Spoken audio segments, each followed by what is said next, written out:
Olá pessoal, tudo bem com vocês? Hoje nós vamos estudar um pouco sobre os conceitos básicos da genética, né? Que a genética nada mais é do que uma disciplina que está dentro da biologia, né? Onde ela estuda os mecanismos da hereditariedade, as suas descendências de pais para filhos, né? Na genética existem alguns tipos de características biológicas que são as hereditárias, as adquiridas e as congênitas. Vamos ver cada uma delas aqui. O que seriam as hereditárias? Hereditárias são aquelas determinadas por genes, sendo transmitidas de uma geração para outra. Exemplo, a cor dos olhos, a cor do cabelo, a altura, o tipo sanguíneo. Nas adquiridas, são aquelas que aparecem após o nascimento. Não é transmitida para o outro descendente. Exemplo, a amputação de um órgão, o bronzeamento da pele, a plástica facial. Isso aí são exemplos de características adquiridas. As características congênitas são aquelas que aparecem durante a vida intrauterina e aparecem logo após o nascimento. Quer dizer, quando dentro do seu organismo, né, da parte intrauterina, dentro do útero, né, acontece o seu desenvolvimento, né? Como exemplo, as deformações provocadas pelo uso de drogas, os medicamentos, traumatismos, os medicamentos, os traumatismos, as doenças, como as sífilis, a rubéola, etc. Né? Tudo isso aí são chamadas de tipo características biológicas congênitas, que acontecem intrauterinamente, dentro do útero, certo? Vamos dando continuidade aqui. Iniciando pelo aquele tipo de hereditária, que é o que a genética diz realmente o que ele fala, né? É um processo hereditário. O que vem ser hereditariedade? A hereditariedade é um fenômeno onde os genes e as características dos pais são transmitidas dos seus descendentes. Quer dizer, os descendentes dos seus pais vai fazer com que você herda uma característica dele, certo? Uma cor do olho, uma cor do cabelo, isso aí. Agora, isso da genética é tão interessante, da hereditariedade é tão interessante, que necessariamente o filho não necessariamente pode herdar do pai, mas sim pode herdar até do seu avô, certo? A gente vai ver isso quando estiver mais na frente no heredograma. Já nos seres humanos, a transmissão de características hereditárias acontece graças à função dos gametas, que são chamadas células reprodutivas. Anos anteriores, aí, no 8º ano, por exemplo, nós vimos a chamada divisão celular, que lá nós temos dois tipos de célula, que mostra a célula somática e a célula reprodutiva, né? Nessa célula reprodutiva é onde acontece a união de dois gametas, né? O gameta masculino e o feminino, que nós chamamos de zigoto, a nova célula, uma célula ovo, né? Chamamos de zigoto. E essa união é onde o gameta masculino vai trazer uns cromossomos de parte do pai e o gameta feminino cromossomo da parte da mãe, onde vai ter a junção aí, a união desses dois cromossomos, onde aí vai acontecer a chamada hereditariedade, né? Onde um vai estar pegando um gene de um com o gene do outro, cromossomo de um com o cromossomo do outro. E onde é que encontramos esses genes? Mais na frente vamos se aprofundar em relação ao estudo dos genes. Mas os genes, o cromossomo, ele está dentro do DNA, dentro dessa partezinha chamada de ácido desoxirribonucleico, né? Após diversos estudos, descobriu-se que o material genético do ser humano e dos demais seres vivos, aqui não é só do ser humano, de todos os seres vivos, é o chamado ácido desoxirribonucleico, conhecido como DNA. Esse material genético genético está presente nas células nucleadas que compõem o corpo humano, inclusive em seus gametas. Essas células sexuais são capazes de armazenar informações e transmiti-las dos seus progenitores para o seu prole, por meio de uma reprodução. Quer dizer, essas células, né, o DNA está agregada, associada às células sexuais, às células reprodutivas, certo? Quando elas são armazenadas, são capazes de se armazenar, as informações recebidas para elas são transmitidas para os seus progenitores, né? Aí surgindo aí um prole por meio de produção, de reprodução.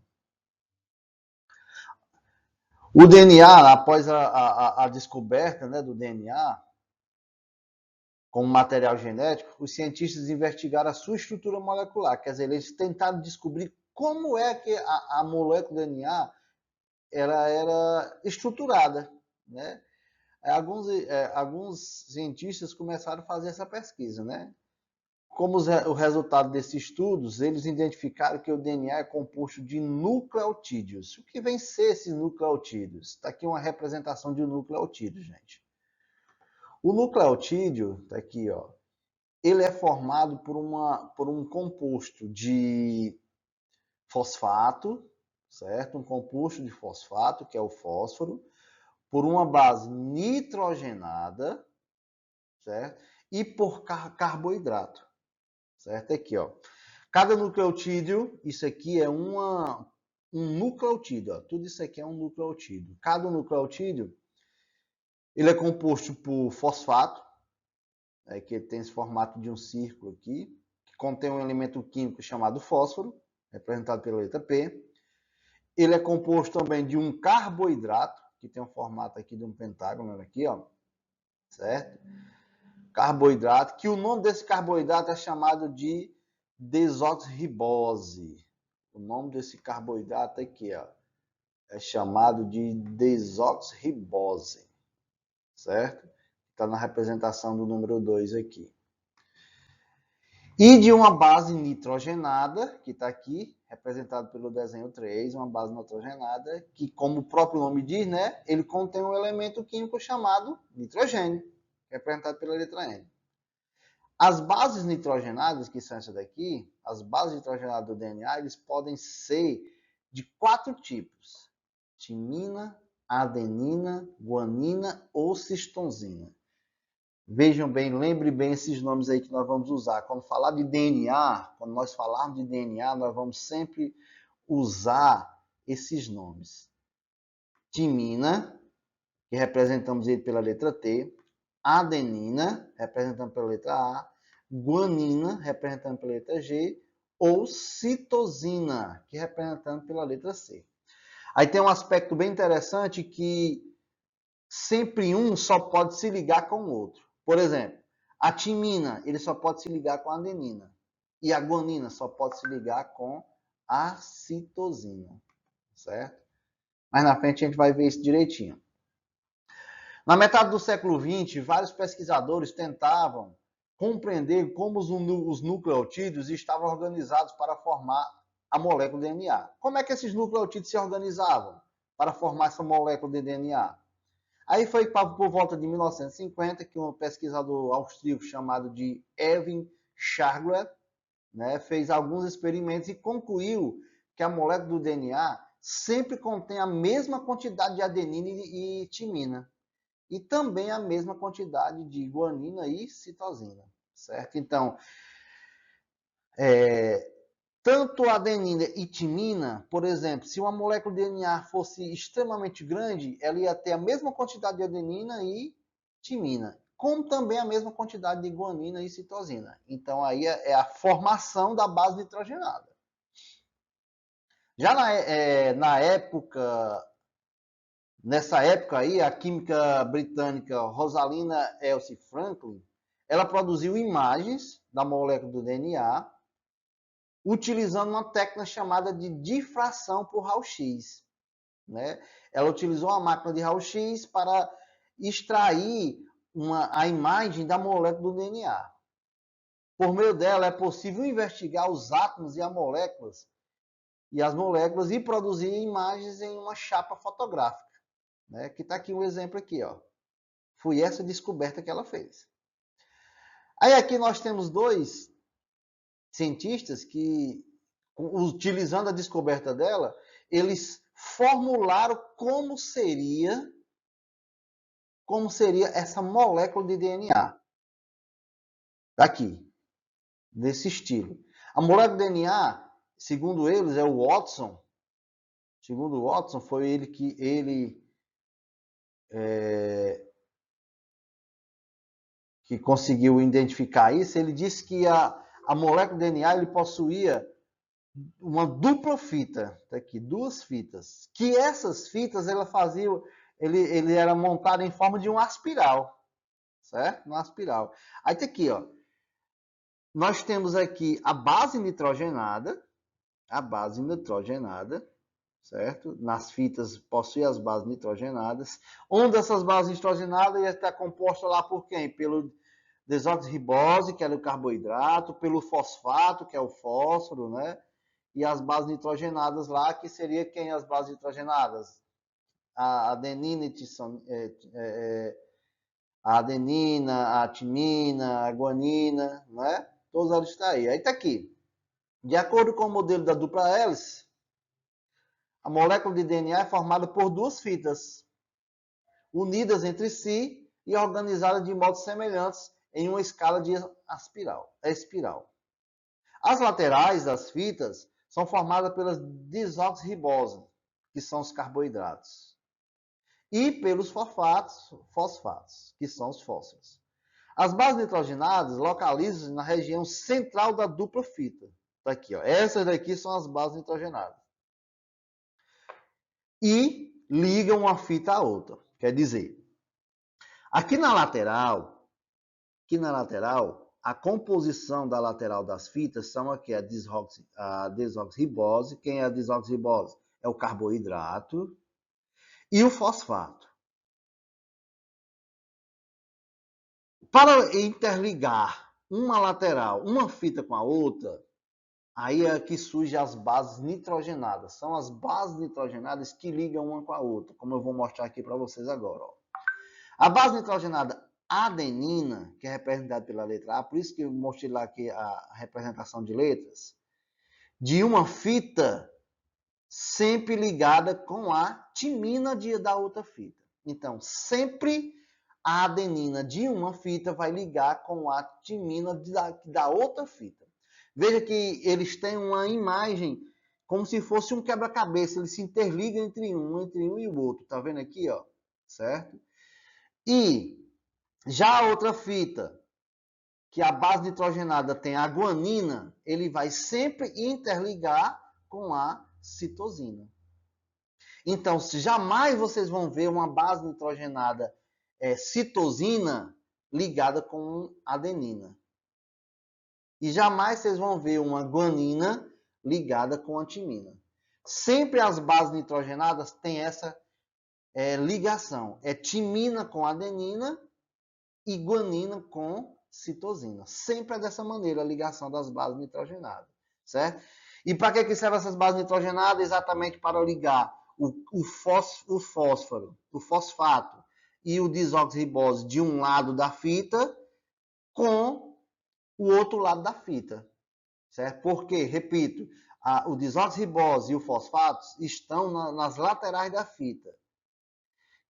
No meio vão estar quem? As bases nitrogenadas, que vão se interligar. Adenina com timina, citosina com guanina. Ok, pessoal? Olha, como estudamos, o DNA apresenta uma sequência de bases nitrogenadas. Alguns trechos dessa sequência contêm informações para a produção de moléculas que exercem papéis específicos no organismo, como as proteínas. Esses trechos de DNA são chamados de genes. Então, toda molécula a molécula de DNA, possui neles os genes, que os genes é onde estão os chamados cromossomos, que é onde vai acontecer a reprodução, né? Acontecer a reprodução das células. Nos genes, é onde nós vamos identificar um fenótipo, um genótipo de uma pessoa, certo? Os tipos de cromossomo que aquela pessoa contém. As proteínas. Lá dentro da molécula do DNA também tem a produção das proteínas. Né? As proteínas são os principais constituintes das células e participam tanto de sua estrutura quanto do seu funcionamento.